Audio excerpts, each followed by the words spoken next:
welcome back to Striving Artist. I'm your host, Arlene. We are still here at Xmart in Mississauga, Queensway, and Cawthra with the iDENTiTY CRiSiS. This is where he hangs out. We were just talking about how, technology now for music, even for video, maybe even everything entertainment-wise, is you can do it anywhere, and you can do it yourself. Absolutely. So you've got a session out here. Yep. Just go through like what you would be working on. So typically what I'll be doing is maybe replacing drum sounds and then cleaning them up and just making sure everything is kind of clean sounding. Okay. I'll go through some of the vocal takes and make sure, but essentially it's the editing process. Right. And because I'm in a place where I can just put my earbuds in or my headphones on, and the only noise I hear is people washing dishes and that kind of thing, I'm okay because like I'm just able to kind of isolate and listen to individual files and just making sure everything is clean and then see how it sounds all together. Snare is a little. Sounds good to me. I'd have to hear it closer. But. Yeah. When it comes time to editing, like what's really cool about doing that, in your own space, you can either add stuff, take things away. What's your favorite thing about editing? Actually, it's such a tedious task. I don't like the editing process. But like if there's little like if there's something that I think hearing the overall vibe of everything when it because cleaning it up is it's literally like cleaning your car. Right. It's you have to get down into every little crevice and make sure everything is neat sounding and cool. And aligned. Recently, you had an album with King George. Yeah.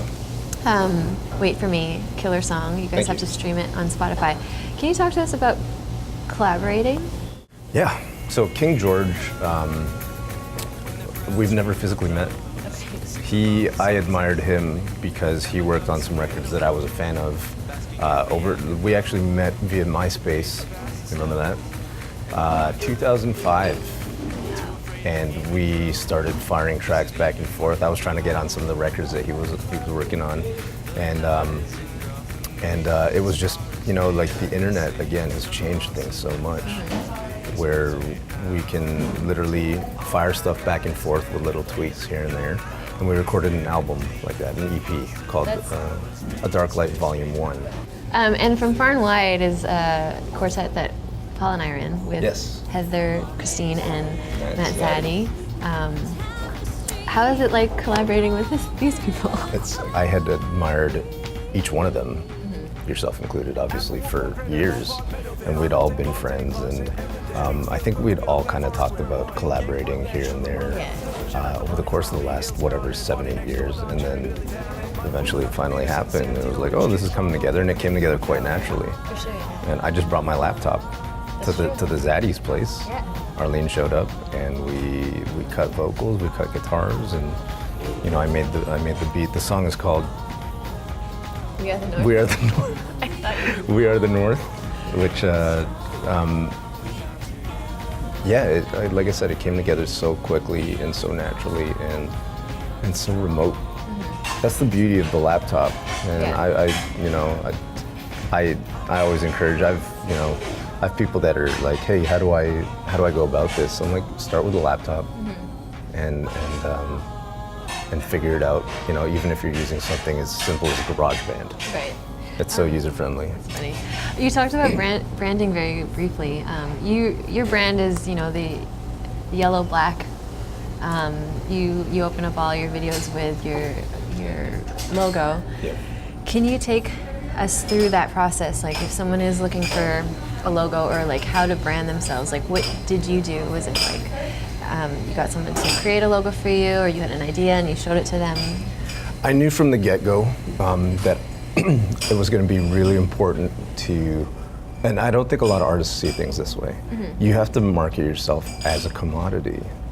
So my inspirations were like Air Jordan, Nike, Kiss. Kiss makes sense, right? Kiss has used that logo for decades. Right. Rolling Stones. Yep. That's an undeniable logo. Right. So like I look at stuff like the Wu-Tang symbol, the Nirvana symbol, Right. even Blink-182. They've got they've got the happy face with the X's. Oh, that's theirs? Yeah. So like, you know, and like if you can establish a logo that people associate some sort of feeling with or some sort of emotion with. Right. Maybe I'm using the wrong word. You essentially want to impact people with something, and then they kind of make an association with what you do. Got it. That's kind of what I've always been about. That's super important. Yeah. Actually, yeah, that's a great tip for all the artists out there, to have something that will represent them, like an image, because they're quick. Absolutely. Yeah. Absolutely. And I mean, like, there's people that would probably, there's people that subscribe to a different theory where, like Madonna's constantly changing not only her look, but like she's reinventing herself all the time, which is another way to do it. Right. I just chose this way because, again, like, I kind of want to,